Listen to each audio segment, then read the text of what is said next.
نحمده ونصلي على رسوله الكريم اما بعد فاعوذ بالله من الشيطان الرجيم بسم الله الرحمن الرحيم رب اشرح لي صدري ويسر لي امري واحلل عقدة من لساني يفقهوا قولي۔ السلام علیکم ورحمۃ اللہ وبرکاتہ۔ ناظرین، پروگرام دعا کیجئے کے ساتھ آپ کی خدمت میں حاضر ہیں۔ آج ہم انشاءاللہ بیماری سے شفا کی دعائیں آپ کے ساتھ شیئر کریں گے۔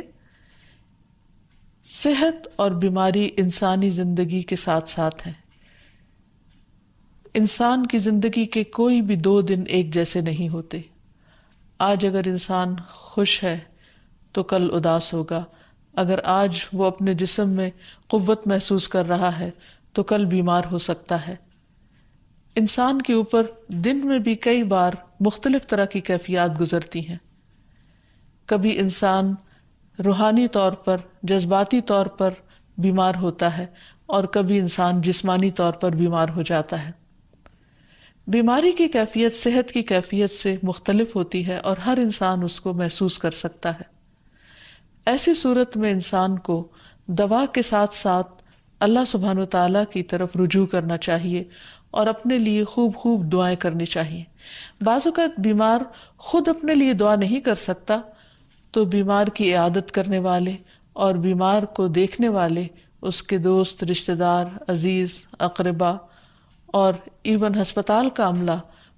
مریض کے لیے ایسی دعائیں پڑھ سکتا ہے جو اس کے لیے شفا یابی کا ذریعہ ہو سکتی ہیں۔ تو بات یہ ہے کہ انسان ہر حال میں اپنے رب کا محتاج ہے اور اسے اپنی ہر ضرورت کے لیے اپنے رب کی طرف رجوع کرنا چاہیے، اور خصوصاً قبولیت کے مواقع پر۔ رات کا پچھلا پہر اس کے لیے بہت مناسب ہے، جب اللہ سبحانہ وتعالیٰ بندوں کو پکارتے ہیں کہ ہے کوئی جو مجھ سے دعا کرے تو میں اس کی دعا قبول کر لوں، ہے کوئی جو مجھ سے سوال کرے تو میں اس کو جواب دوں، ہے کوئی جو مجھ سے استغفار کرے تو میں اس کو بخش دوں۔ تو جب انسان بیمار ہو، اور خصوصاً اگر ایسی بیماری کا شکار ہو کہ جس میں بظاہر شفا کی کوئی امید نہ ہو، تو اسے اور بھی زیادہ خشوع و خضوع کے ساتھ اور ایسے اوقات میں اللہ تعالیٰ کی طرف رجوع کرنا چاہیے کہ جلد از جلد صحت یابی ہو سکے۔ اور اس سلسلے میں کبھی بھی انسان کو اللہ تعالیٰ سے مایوس نہیں ہونا چاہیے۔ پھر یہ بات یاد رہے کہ جب انسان دعا کرے تو اس سے پہلے اللہ سبحانہ وتعالیٰ کی تعریف کے کلمات کہنا نہ بھولے۔ تو آئیے آج ہم آپ کو دعا کرنے سے پہلے کچھ نئے کلمات بتائیں گے جو اللہ سبحانہ وتعالیٰ کی حمد و ثنا پر مبنی ہیں۔ ربنا لک الحمد ملء السماوات والارض وملء ما شئت من شیء بعد اہل الثناء والمجد احق ما قال العبد وكلنا لك عبد اللهم لا مانع لما اعطيت ولا معطي لما منعت ولا ينفع ذا الجد منك الجد۔ اے ہمارے رب، تمام تعریفیں تیرے ہی لیے ہیں جن سے آسمان اور زمین بھر جائیں، اور اس کے بعد جو تو چاہے وہ بھی اس سے بھر جائے۔ تو ہی تعریف اور بزرگی کے لائق ہے۔ بندے جو کہتے ہیں تو ان کا سب سے زیادہ حقدار تو ہے، اور ہم سب تیرے بندے ہیں۔ اے اللہ، جسے تو عطا کرنا چاہے اس سے کوئی روک نہیں سکتا، اور جسے تو نہ دینا چاہے اسے کوئی دے نہیں سکتا، اور کسی مرتبے والے کی بزرگی تیرے سامنے کوئی فائدہ نہیں دے سکتی۔ یعنی اللہ سبحانہ وتعالیٰ کے علاوہ کوئی بھی اور ایسا نہیں ہو سکتا جو انسان کی مشکل کو آسان کر سکے۔ تو آئیے اس کے ساتھ ہم دیکھتے ہیں کہ بیماری کے اسباب کیا ہوتے ہیں، بیماریاں کیوں آتی ہیں۔ سب سے پہلی بات تو یہ کہ بیماری اللہ کے اذن سے آتی ہے۔ جب تک اللہ سبحانہ وتعالیٰ کا اذن نہ ہو، انسان پر کوئی کسی قسم کی مشکل آ نہیں سکتی۔ قرآن مجید میں آتا ہے ما اصاب من مصیبت الا باذن اللہ، جو بھی مصیبت آتی ہے وہ اللہ کے اذن سے آتی ہے اور وہ تقدیر کا حصہ ہوتی ہے، اور اس میں اللہ سبحانہ وتعالیٰ کی حکمت اور مشیت کار فرما ہوتی ہے۔ اور وہ کیا ہو سکتی ہے؟ مثلاً اللہ تعالیٰ کسی بندے کے ساتھ بھلائی کا ارادہ کرتے ہیں، اس کے گناہ معاف کرنا چاہتے ہیں، اس کو کسی خاص چیز کی سمجھ دینا چاہتے ہیں، تو اسے تکلیف میں مبتلا کر دیتے ہیں. کیونکہ بعض اوقات انسان زندگی میں اتنا مصروف ہوتا ہے اپنے روزانہ کے روٹین کے کاموں میں کہ وہ ٹھہر کر، رک کر، خاموشی کے ساتھ وقفہ لیے بغیر کوئی ایسی بات سوچتا نہیں کہ جو اسے سوچنی چاہیے، جو اللہ تعالیٰ چاہتے ہیں کہ وہ سوچے. تو جب انسان بیمار ہو جاتا ہے تو ایک اور کنڈیشن میں آ جاتا ہے، وہ آرام کی کیفیت میں آ جاتا ہے. ایسی صورت میں انسان کو وہ باتیں بھی سوچنے کا موقع مل جاتا ہے جو عام طور پر وہ نہیں سوچتا. پھر اسی طرح ہمیں ہمارا دین یہ بھی بتاتا ہے کہ بعض اوقات انسان پر بیماری یا کوئی بھی تکلیف اس کے اپنے ہاتھوں کی کمائی سے آتی ہے، یعنی اس کا اپنا کوئی گناہ یا قصور ہوتا ہے جس کی بنا پر اسے وہ تکلیف پہنچتی ہے. قرآن مجید میں آتا ہے وَمَا أَصَابَكُم مِّن مُّصِيبَةٍ فَبِمَا كَسَبَتْ أَيْدِيكُمْ وَيَعْفُو عَن كَثِيرٍ، اور تمہیں جو بھی مصیبت پہنچی تو وہ اس وجہ سے ہے جو تمہارے ہاتھوں نے کمایا،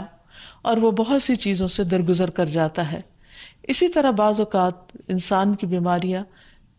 اس کے کسی گناہ کا نتیجہ ہوتی ہیں. عمر رضی اللہ عنہ نے جب عباس رضی اللہ عنہ سے بارش کی دعا کرنے کے لیے کہا تو انہوں نے کہا اے اللہ، بے شک مصیبتیں گناہوں کی وجہ سے ہی نازل ہوتی ہیں اور انہیں صرف توبہ ہٹا سکتی ہے. پھر اسی طرح ایک اور روایت میں آتا ہے رسول اللہ صلی اللہ علیہ وسلم نے فرمایا جب بھی کسی رگ یا آنکھ کو نقصان پہنچتا ہے تو وہ کسی نہ کسی گناہ کی وجہ سے ہوتا ہے، لیکن جو تکالیف اللہ تعالیٰ ویسے ہی ٹالتا رہتا ہے وہ کہیں زیادہ ہو جاتی ہیں. پھر اسی طرح بعض بیماریاں انسانوں کے اعلانیہ گناہوں کی وجہ سے بھی ہوتی ہیں، جیسا کہ ایک حدیث میں آتا ہے جب کسی قوم میں بدکاری عام ہو جاتی ہے اور وہ اعلانیہ اس کا ارتکاب کرتے ہیں تو ان میں طاعون اور ایسی مختلف بیماریاں پھیل جاتی ہیں جو کہ ان سے پہلے گزرے ہوئے لوگوں میں نہ تھی. ابو امامہ باہلی سے روایت ہے کہ نبی صلی اللہ علیہ وسلم نے فرمایا جس بندے کو بھی بیماری سے پچھاڑ دیا گیا ہو تو اللہ تعالیٰ اسے جب بیماری سے اٹھاتا ہے تو وہ پاک ہوتا ہے. تو یہ ایک حقیقت ہے کہ انسان کے گناہ اس کے لیے مشکلات کا سبب بنتے ہیں. امام ابن القیم الجوزیہ لکھتے ہیں، ان کی ایک مشہور کتاب ہے الداء والدواء، بیماریاں اور علاج. اس میں وہ کہتے ہیں کہ کوئی بھی گناہ ایسا نہیں کہ جس کے اثرات نہ ہوں. انسان سے چھوٹی یا بڑی جو بھی کوئی غلطی صادر ہوتی ہے اس کے نتیجے میں کچھ نہ کچھ اثرات اس کی زندگی پر ضرور پڑتے ہیں. ہاں اگر اللہ تعالیٰ معاف کر دے تو وہ اور بات ہے، ورنہ ہر گناہ کی ایک تاثیر ہوتی ہے، اور ان تاثیرات میں سے ایک چیز یہ ہے کہ انسان مختلف قسم کی بیماریوں میں مبتلا ہو جاتا ہے. اسی لیے ہم دیکھتے ہیں کہ جب انسان بیماری میں مبتلا ہوتا ہے تو اللہ تعالیٰ اس بیماری کو اس کے گناہوں کا کفارہ بنا دیتے ہیں. جیسے حدیث میں آتا ہے کہ جس مسلمان کو کانٹا چبھے یا اس سے زیادہ کوئی تکلیف پہنچتی ہے تو اللہ تعالیٰ اس کے ذریعے اس کے گناہوں کو اس طرح دور کر دیتا ہے جس طرح درخت سے اس کے پتے جھڑتے ہیں. تو اس سے ہمیں یہ پتہ چلتا ہے کہ بیماریوں کے آنے کے مختلف اسباب ہوتے ہیں. بیماری بہرحال جس بھی وجہ سے آئے، لیکن اصل چیز دیکھنے کی یہ ہے کہ مومن کا رویہ کیا ہے. مومن کو اگر کوئی کانٹا بھی چبھتا ہے تو وہ اس پر صبر کرتا ہے.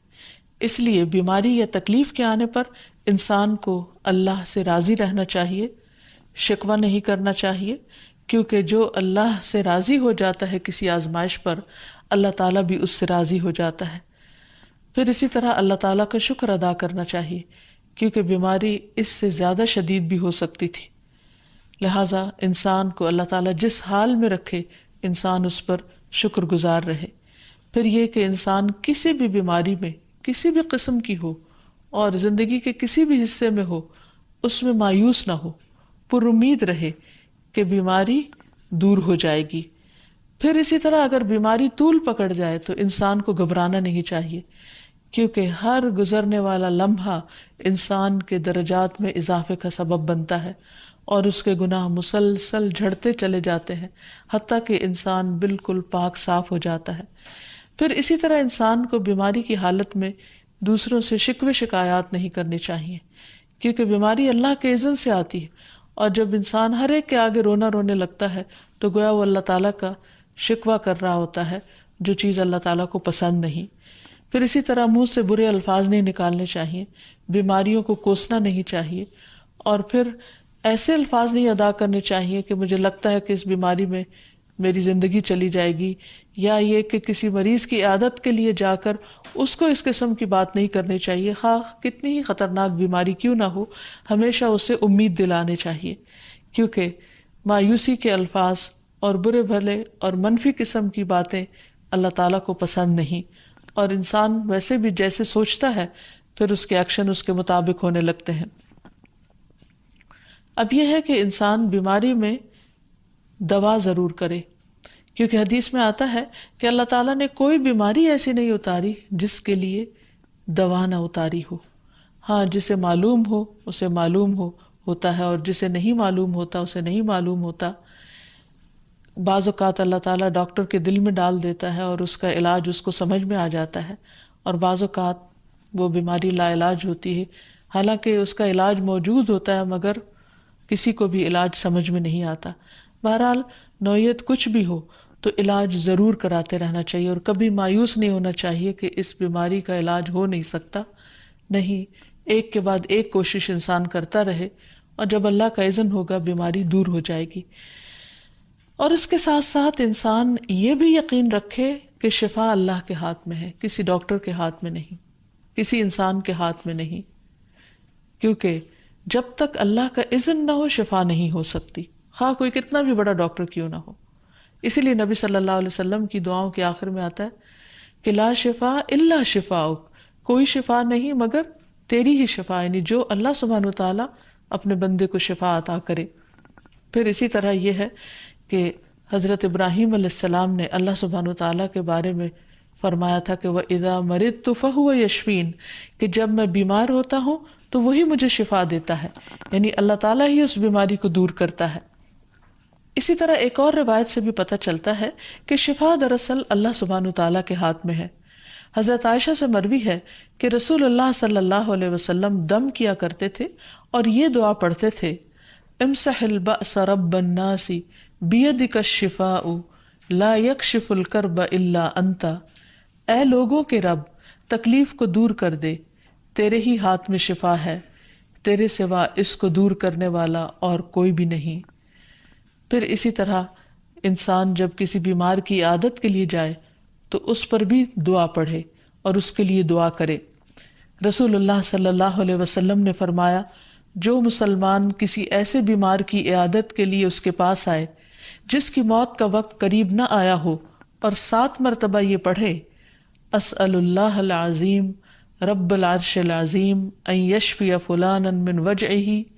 میں اس عظمت والے اللہ سے سوال کرتا ہوں جو عرش عظیم کا رب ہے کہ فلاں کو اس کی تکلیف سے شفا عطا فرمائے، تو اللہ عز و جل اسے شفا عطا فرما دیتا ہے۔ اور پھر ہم دیکھتے ہیں کہ تمام انبیاء اپنی بیماریوں میں، تکلیفوں میں اللہ تعالیٰ کو پکارتے تھے، جیسا کہ ایوب علیہ السلام کی دعا قرآن مجید میں آتی ہے، وَأَيُّوبَ إِذْ نَادَى رَبَّهُ